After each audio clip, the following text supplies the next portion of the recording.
Good morning. Welcome to the Unitarian Universalist Church of Palo Alto, where we come to transform ourselves and each other and the world.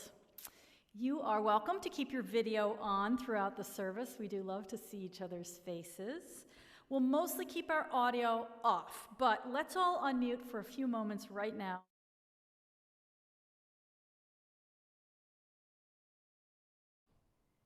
Good morning. Hello, hello. Hello. Good morning. Armand, Ed, Drew, Florence, good morning. Hey, everybody. My cheeks are hurting already a little bit with all the smiling I was doing. It was so good to be back in person at the first service. You are welcome to come to outdoor services again at 9:30, and it's so good to see everybody online. I ask you to join me in acknowledging the people on whose land we gather. If you are in or around Palo Alto, then you, along with me here in our building, are on unceded, stolen land. Some of the Tamien, some of the Ramaytush people. We were not the people who took this land, but neither do we wish to create our community at the expense of any other. As we join together in creating a community that is caring, wise, sustainable, justice-seeking, and dedicated to transforming the world for the better, let us remember that to do so, we must join the work of dismantling the ongoing legacies of settler colonialism that led to our being on this land at all. So we begin with awareness and gratitude. And we pledge to join the Ramaytush and Tamien people whenever they ask us for solidarity. We thank the past, present, and future generations of these peoples, these communities, for their stewardship of the land where we now gather. You can see the order of service by following the link in the chat. Lots of stuff going on there, and first, I want you to know about something very important happening today. If you wish to pick up your pledge packet, your stewardship materials, including this gorgeous brochure made for us by Lynn Grant, once again this year. If you wish to pick them up in person, the stewardship team, including myself, will be here from 12 to 1, so you can just do a drive-through. Get to see the campus, which is being painted, get to see people you know, get your packet, get a cookie, and it's really nice to just have that moment of community. If you're far away or you just can't make it between 12, by all means, just hold tight for a couple days and it'll show up in your mailbox. And now, let us begin our service.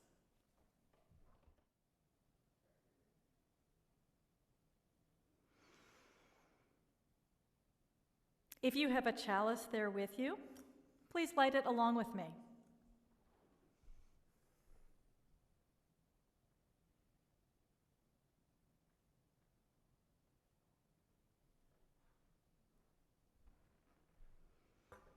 And if you know the gestures or the words of our family chalice lighting, join in with me. We light our chalice to celebrate Unitarian Universalism, the church of the open minds, helping hands, and loving hearts.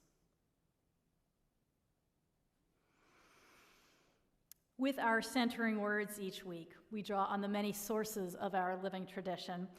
Today's words are from Edward Shamp.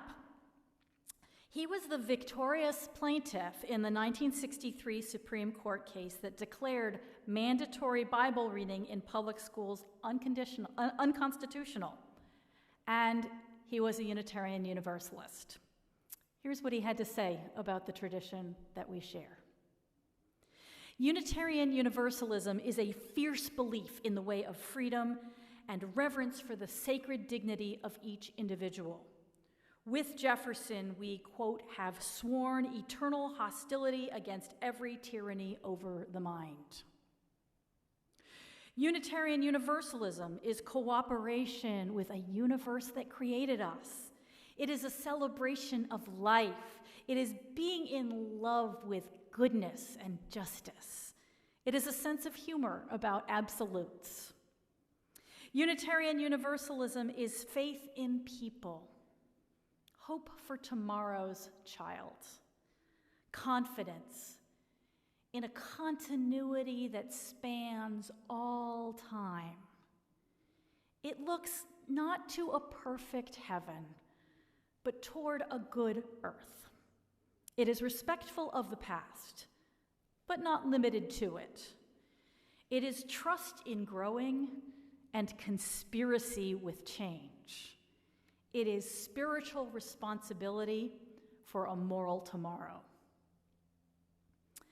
As we follow the sound of the bell into silence, let us become centered and fully present in this place together.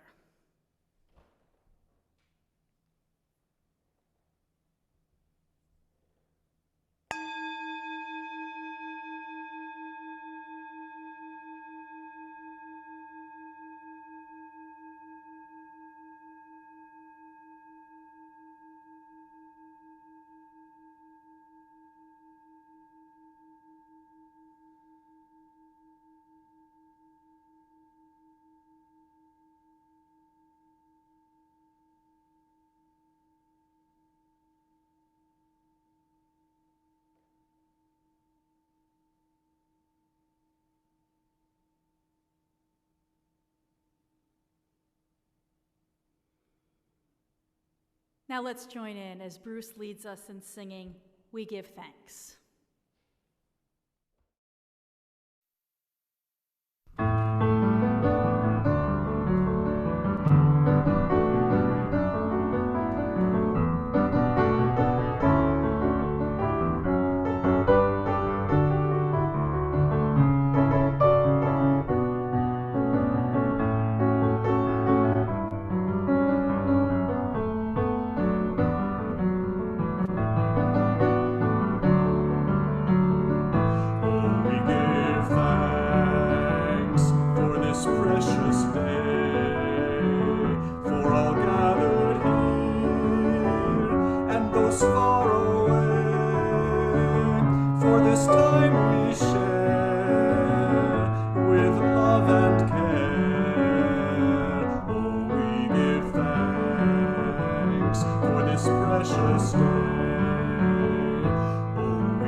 We've got Rolf talking to Possum and others. Let's make sure we don't miss them because, we know why people come to church.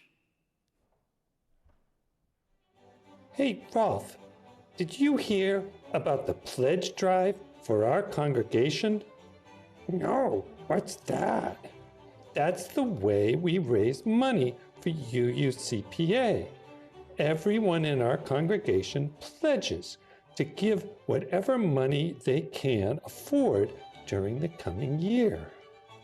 I love UUCPA. I want to pledge something. The problem is, I'm a dog. I don't have any money I can pledge. Sharpie, are you giving money to the pledge drive for our congregation?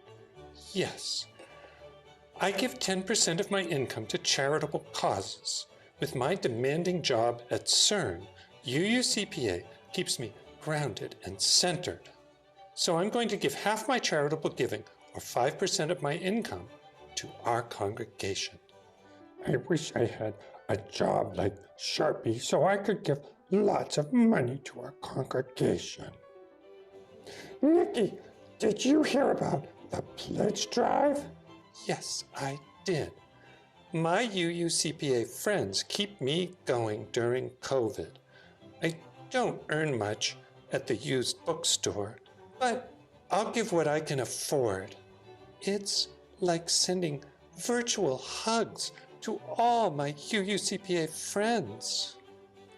Nikki's lucky.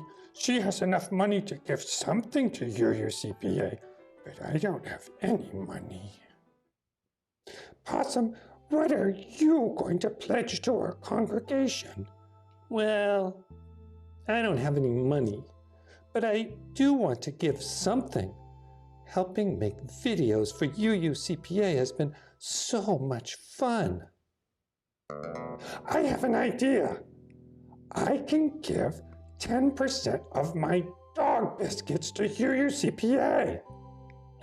Rolf, I think they need actual money. Wait, I know. I'll put my paw print on my dog biscuits. Then you can sell the signed by Rolf dog biscuits on Pawbay. Whoa, great idea. This is so exciting. We're going to make a ton of money for UUCPA. Sharpie, I'm going to put my paw print on my dog biscuits, and Possum's going to sell the signed biscuits on Pawbay. We're going to give all the money we make to our congregation. You don't have to do that. Everyone in our house who has a job is already giving money to our congregation. But I want to help. Well, why not? Every little bit counts. Little bit? Sharpie, my signed dog biscuits are going to sell for hundreds of dollars each. Actually, on Pawbay, that's entirely possible.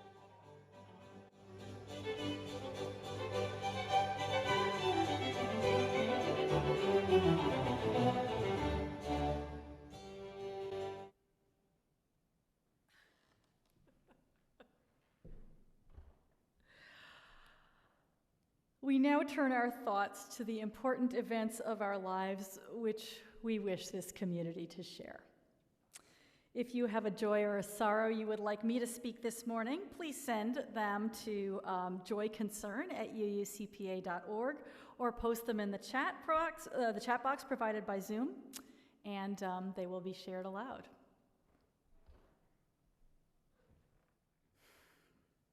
Thank you all who have shared. Let us take some time now to hold what we have heard in compassion and care, in the shared joy of being in this life together, knowing as well that there are always so many more stories than can be shared, and holding not just the members of this close community, but all beings far away as well in our circle of care.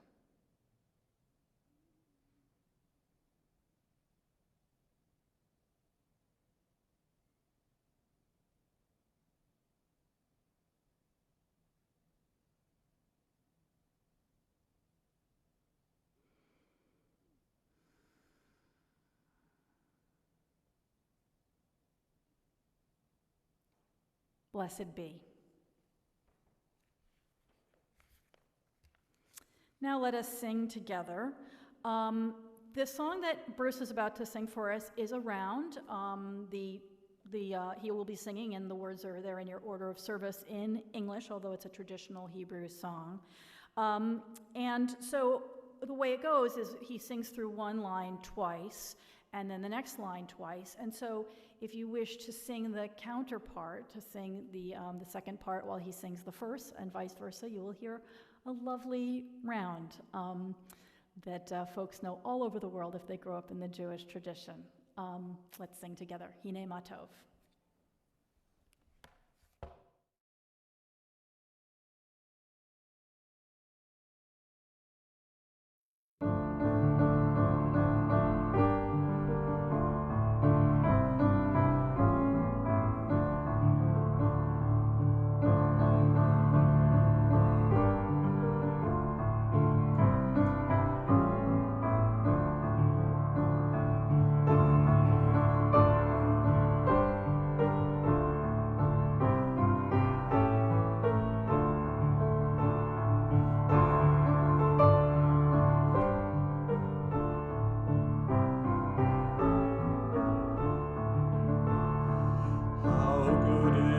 And how pleasant for people to dwell together.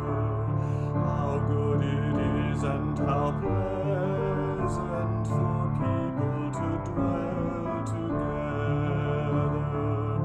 Good and pleasant, people in peace together. Good and pleasant, people in peace together. How good it is and how pleasant for people to dwell together. How good it is and how pleasant for people to dwell together. Good and pleasant, people in peace together. Good and pleasant, people in peace together. How good it is and how pleasant for people to dwell together. How good it is and how pleasant for people to dwell together. Good and pleasant, people in peace together. Good and pleasant, people in peace together. How good it is and how pleasant for people to dwell together. How good it is and how pleasant for people to dwell together.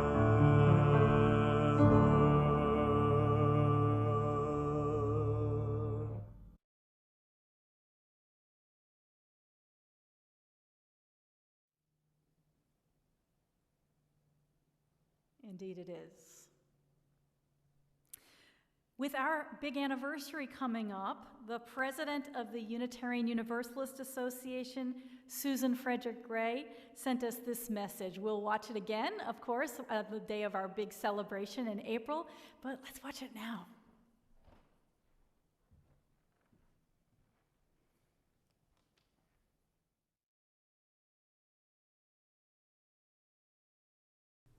Greetings, Unitarian Universalist Church of Palo Alto. I'm Susan Frederick-Gray, president of your Unitarian Universalist Association, and on behalf of everyone at the UUA and all of your sibling congregations across the association, we wish you a very happy 75th anniversary. Wow. I am so inspired by the way that all of you are embracing your mission and deepening your ties of community in this unbelievably difficult time. Even as the pace of change, ongoing uncertainty, and loss has been so difficult, you are ministering to each other deeply and profoundly in ways that are life-saving. I'm so inspired by your ministry to children, youth, and families, and the leadership that you are offering not only your local community, but also the wider UUA. Thank you. And thank you to the Reverend Amy Zucker Morgenstern and to your entire ministry team and all of the leaders, staff, and volunteers who make your community a vibrant and vital source of love and justice. May this anniversary, this 75th anniversary, be a source of joy, and may it be a reminder that no matter how far apart or all the ways that we gather, that we are connected by unseen but real threads of care and intention, of ministry and mission. May this time of looking back also be a way of dreaming forward as you live more deeply into your Unitarian Universalist faith community. I send you much love and deep blessings on this day and all the days ahead. Happy anniversary.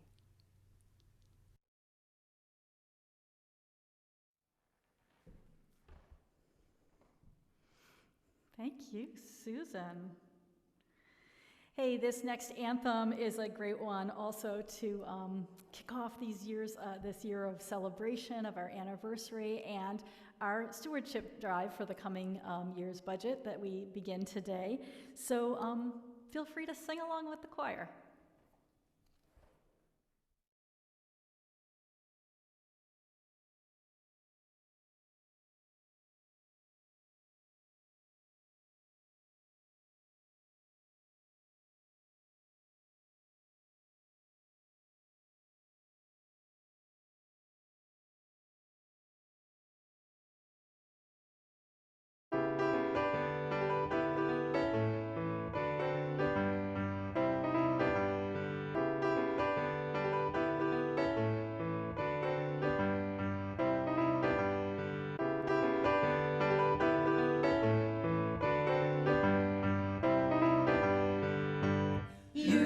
UUCPA, we're gonna let it shine.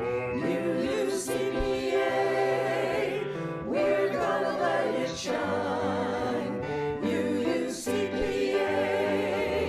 we're gonna let it shine. Let it shine, let it shine, let it shine. Worshiping on Zoom, we're gonna let it shine. Worshiping on Zoom, we're gonna let it shine. Worshiping on Zoom, we're gonna let it shine. Let it shine, let it shine, let it shine. We transform ourselves. Let yourself just shine. Transforming every day. Let yourself just shine. Transform you and me. Let yourself just shine. Let it shine. Let it shine. Let it shine. Run and close our doors. Now we're gonna let it shine. Run and close our doors. Now we're gonna let it shine. Run and close our doors. Now we're gonna let it shine. Let it shine. Let it shine. Let it shine. Care for others' needs. Yes, we're gonna let it shine. Care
true to that question.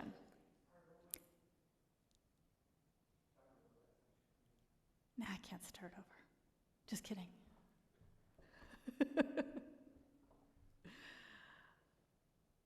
With our title today, I've posed a question, as I often do. Who owns UUCPA? Who owns this congregation? And I want to give you two possible, of many possible answers, both true.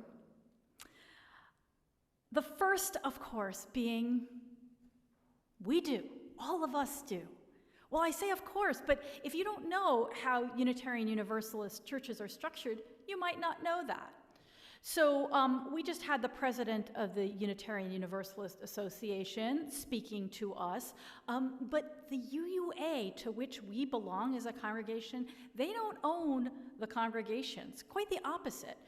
The congregations decided we want a central organization to help draw us all together, and we send money to the UUA to support that networking and all the work they do, from paying for Susan's time so that she can do things like that and all the other marvelous things she does, to creating many of the services that have come our way this year during Zoom, during worship, while we're worshiping on Zoom because of COVID, to creating our hymnals. There's lots and lots of things that the UUA does, and that's why we're very happy to give our fair share to the association. But we do that voluntarily, and they don't own any of the 1,000 or so congregations. We do. That's called Congregational Polity. It means that each congregation makes its own decisions, especially the really important ones, like, do we want to buy or sell a building? Do we want to hire a minister, and whom? And what other staff do we want to hire? The big decisions are all made by each congregation, and therefore funded by each congregation. Nobody here but us chickens. When we want to make something happen, we're the ones who raise the money. That's why we have our stewardship campaign this year. Now, this goes back all the way, not only this last 75 years, but if you look at the earlier Unitarian organizations that were in Palo Alto, as Dan helped us to do when he did an adult religious education class on just that topic a few weeks ago, you can see how our congregations start. This was back in 1895. People had gathered to Palo Alto who were already Unitarians or Universalists and came to this new place and wanted to create a congregation that would bring them together. And they, we don't have a lot of detail about why they did that in the documentation that Dan shared with us. But we know one phrase that I just love. They said that they were going to form a congregation in order to promote moral earnestness. Now, that's not really the kind of language we use nowadays, but it's so much what we're doing, right? We too say, I need a place that will help me to keep to follow my moral compass. And it will help strengthen me when I know what's the right thing to do, but I feel alone, or I'm not sure what to do. This is one of the things that, this is one of the places I come to. This is the most important place in helping me remember, what is my life about, and how do I make the right decisions, and now what do I do now that I know what I believe is right? They were doing that all the way back at the end of the 19th century here in Palo Alto, and that's why they formed a congregation. That's how our congregations start. A bunch of people look around and they say, I need something here. I need something in order to help the world, in order to grow myself, in order for me and my children and the children I know to learn. I need a place that will help take care of my emotional needs when I suffer a loss or when I'm ill. People perceive a need and they fill it. That's how our congregations begin. And that was a group of lay people. people with no professional religious training. They just knew that a Unitarian and later a Unitarian Universalist congregation would help them to do it. Everything else follows from that. Ministers, buildings, musicians come along when people say, oh, wouldn't it be great to have a staff musician or two to help us to carry out the work that we're doing here. And then they have musicians and they say, we need a piano. And so together we raised the money and bought a piano. And all the other staff that we hire, this was us saying, oh, here are the things that we want to do. And for this, we need these staff people to help us. These things in all our programs and activities, they're all answers to the one question. What is the need we see? What is our mission? Is another way of putting that. What is our purpose? And what are we going to do to fill that need, to answer that call? It all started with a little cluster of people who said, here are the needs we see to promote moral earnestness for ourselves, and then as it has grown, all those other needs we see in ourselves and in the wider community. When you ask the question, what is the need, it also suggests another question, whose need? Whose needs are we filling? What purpose are we serving? So that the question, who owns the church, is always really on whose behalf do we sustain the church? Whose needs are we seeking to meet? In other words, who are we is always another question as well. Whose are we? To whom do our hearts belong? Whom are we called to serve and help? Now, I want to give you a little bit of interesting perspective from probably the primary Unitarian Universalist theologian of the last century, James Luther Adams, or JLA as he was known in life and is still known in death by all. He wrote a lot about, he was a theologian, he was a professor of social ethics, and working on that moral earnestness there too. And he wrote a lot about voluntary associations, as he called them. And when I went looking for a brief statement by JLA summarizing what he meant by voluntary associations and what was important to him about them, lo and behold, I found the perfect statement from our own Scotty McLennan. Scotty was until recently Dean of Religious Life at Stanford, and until he retired from that position, he was affiliated with us as a community minister. He's now enjoying retirement. So he had an essay, and I want to share with you at length what he had to say about JLA and this matter of voluntary associations, which is to say, organizations just like our congregation. Scotty here. One of Adam's most important contributions for me has been his insistence on the critical role of voluntary associations in mediating between an all-powerful state and an insular individual. I spent some time in the former Soviet Union and in communist Eastern European countries decades ago.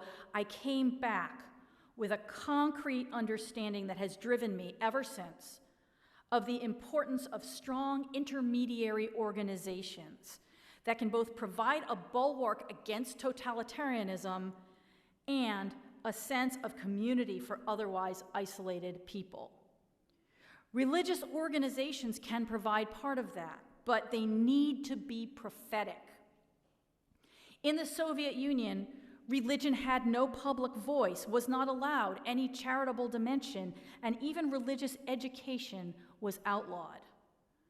I was reminded there of the similarity to churches that Adams had described in Nazi Germany that were so lacking in prophetic consciousness and political concern that they created a moral vacuum into which a powerful, charismatic leader like Hitler could march with his brown shirts. Now I worry in the America of 2019, obviously that's when Scotty was writing this, now I worry that we have permitted so many of our mediating bodies, including religious organizations, either to have become virtually owned by the government or to have become so weakened, privatized, and inward-looking that they have lost their power to preserve our commons and our democracy. Adams wrote in 1984, the year I first became a university chaplain, that the prophethood of believers entails the obligation to share in the analysis, criticism, and transformation of institutions, including the analysis and transformation of the church. Now we live in a world of terrorism, holocausts, nuclear weaponry, and indifference to poverty and hunger. I still very much feel, as Adams then declared, that a hand is laid upon us. Now, when I first encountered the idea of voluntary associations in the writings of JLA, it seemed a little obvious to me. Of course we create voluntary associations, churches and so many others. That's what people do, and they thrive in the United States, where there are so many different kinds of organizations that are not created by the state or by any business, and in which people aren't paid unless, again, they decide to hire staff to help carry out their mission. They are run and owned by volunteers. But I realized soon why he dwelt on it, and it wasn't only because he saw the rise of Nazism and was responding to that. It's the essence of a free church, that it is not created by an authority in order to bolster that authority or carry out the purposes it deems important. That it's free to be diametrically opposed, if necessary, to that authority. And it wasn't just the low point of the 20th century and the terrible events of the Holocaust and the Second World War and the First World War and all the genocides of that century that made it obvious. In the history of organized religion, an awful lot of the time, this is how it's worked. The church has been organized by the absolute authority of the state, the king, the government, whatever it might be, in order to bolster that authority. Or if it's not an actual state-run, state-owned church, if it dares to dissent from the will of the state, it's out of business, to put it mildly. And that's why our history as Unitarians and Universalists in this country of being part of the breaking of the connection between church and state, disestablishing, was such a big deal, why it was so bitterly fought, right up to and beyond Edward Shemp, whose words we heard about today, establishing that we will be free, if necessary, to transform and even completely change over all the other powerful forces, corporate, governmental, in our world. All of which brings me around to the second true answer to this question. Who owns the church? Who owns this congregation? I said we do, and it's true. Anything that happens here is because we, the former members, the current members, and then the future members, decide to make it happen. But in another great sense, the church is not owned by any people. The church is owned by the mission. Now we, the people, decide what the mission will be, what the purpose of the church will be. And we decide it by being open to the forces that created us, to the force that sustains life, created everything, forges connections between us, is the connections between us. Whether we call that God, as many of the founders of this congregation might have done, whether we call it the universe, whether we give it no name at all. When we celebrate our freedom, we must be asking also, free to do what? We could do so many things, having created a voluntary association with a long history and tremendous corporate knowledge of how to make things happen.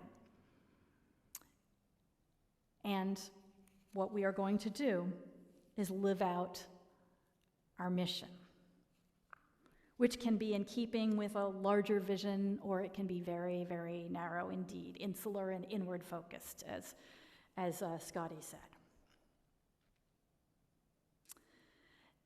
And this is the reason, one of the big reasons, that we do an annual stewardship campaign.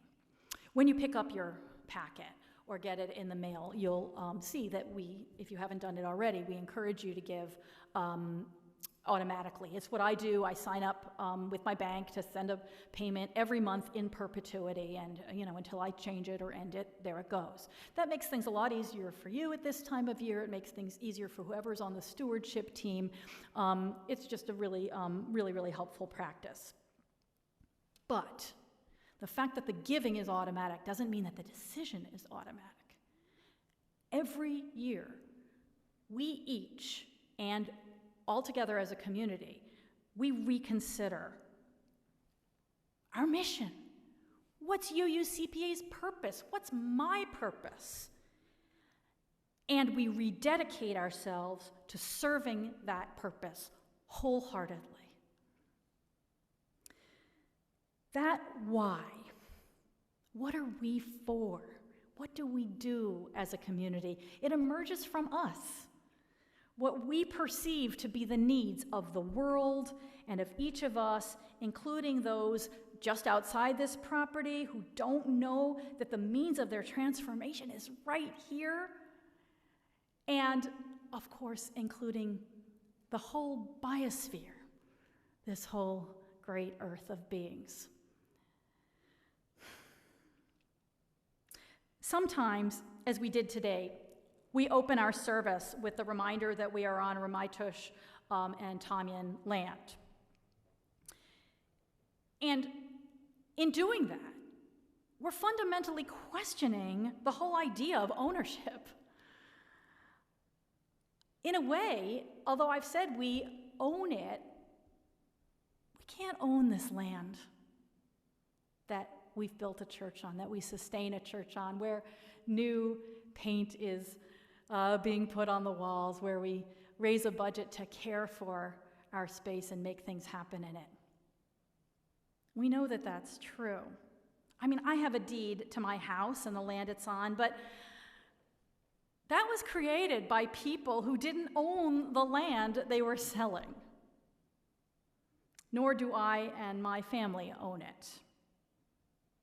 And nor do or did the Tamyan and the Ramaytush people. In living here, they dwelled and dwell on it. They use it. They give back to it. They gratefully accept what it gives them and steward its resources so that it may continue giving to them and everyone. And we here at UUCPA recognize the wisdom in that relationship with the earth. It's why we're passionate environmentalists. We know that we don't own the earth, that we were brought forth by it, that we sustain it, that we try to walk gently and make it more healthy and sustainable by the time of our passing than it was when we inherited it, so that countless other generations can live here and thrive here and be on a healthy earth. All of which is to say that we, like the Ramaytush and the Tamyan, are stewards of this place. We're stewards of the land that people back 75 years ago decided, hey, pretty soon we should buy a piece of land and build buildings on it. We are stewards of this entity, the Unitarian Universalist Church of Palo Alto. We're stewards of this congregation. Together and through it, we serve something bigger than ourselves. That's our mission. We are stewards of the mission, which is why we call our fundraising committee the Stewardship Committee, and we call what we're doing here this time of year our Stewardship Campaign, and it's why we call volunteers who help keep the congregation going, who are the bulk of what keeps this congregation doing all the things that we do together, why we call them stewards. Because we are all serving a purpose beyond ourselves. That's why we created a congregation to begin with, why our forebears did it back in the 1890s, and then again in the lead up to that day 75 years ago, when a group of people said, hey, let's create something here. They were declaring themselves stewards of a mission, a purpose, a vision. So, if you've never pledged before, consider. And if you are pledging and giving automatically or any other way, consider again your purpose and the purpose that we have endowed this congregation with. And if that is what you want to steward in this world, if that is how you see yourself transforming yourself and being transformed by others even as you help transform them, and all of us together transforming this world, if that's the mission, then please pledge all you can. Nothing is more important than that mission here in our time on earth.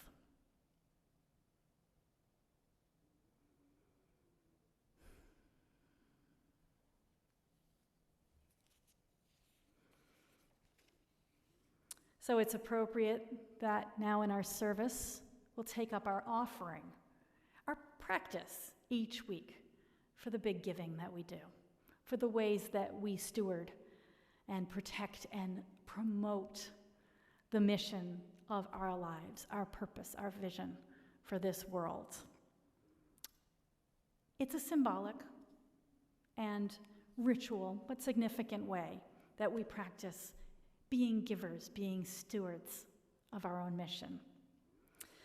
So if we are moved by gratitude to have inherited and be able to sustain a community that helps us to live out our mission and that amplifies anything we could possibly do on our own, we may choose to support at this moment with what financial resources we can, or signed dog biscuits or whatever it is we have available, this community that we are creating, and that creates us, and that creates the world that we long to see.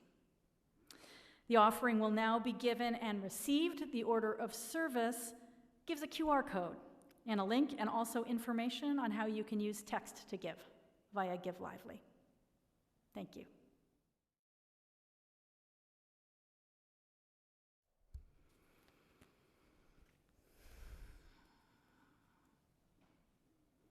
Well, I could listen to Aaron play Gershwin all day, but we have a couple other things to do.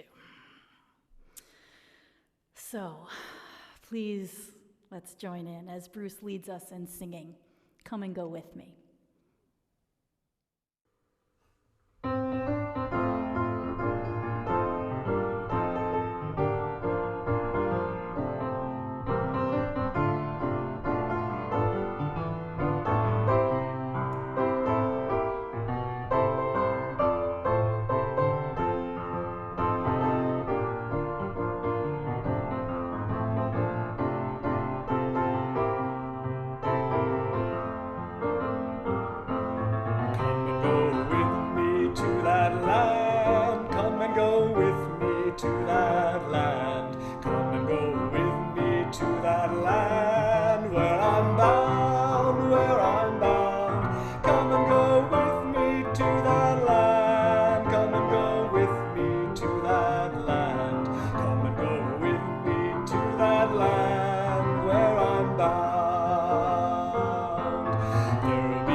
justice in that land where I'm bound. There'll be singing in that land, there'll be singing in that land, there'll be singing in that land where I'm bound, where I'm bound. There'll be singing in that land, there'll be singing in that land, there'll be singing in that land where I'm bound.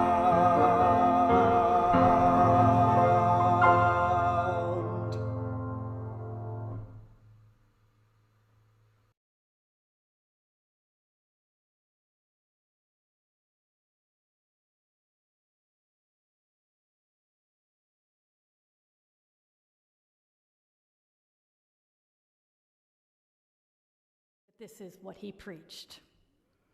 You may possess a small light, but uncover it. Let it shine. Use it in order to bring more light and understanding to the hearts and minds of all people. Give them not hell, but hope and courage. Preach the kindness and everlasting love of God. Let us take our light with us out into the highways and byways.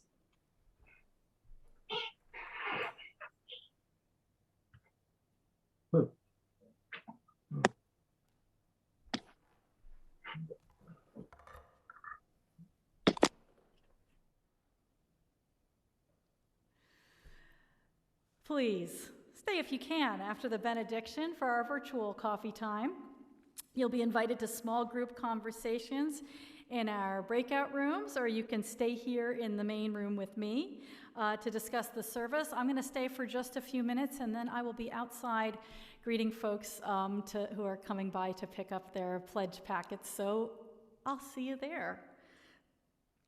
Now, please unmute yourself and turn on your video, and you could touch hands virtually by putting them up against the edge of your box, or put a hand on your heart and another out to others while we say our benediction together.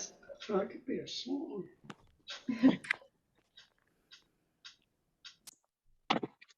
Go out into the world and peace. be of good Be cheer. of courage. Hold fast to what is good. No one evil for evil. Strengthen the faint-hearted. Support the weak. Help the suffering. Rejoice in beauty. Love, word, and deed. Honor all beings. Amen.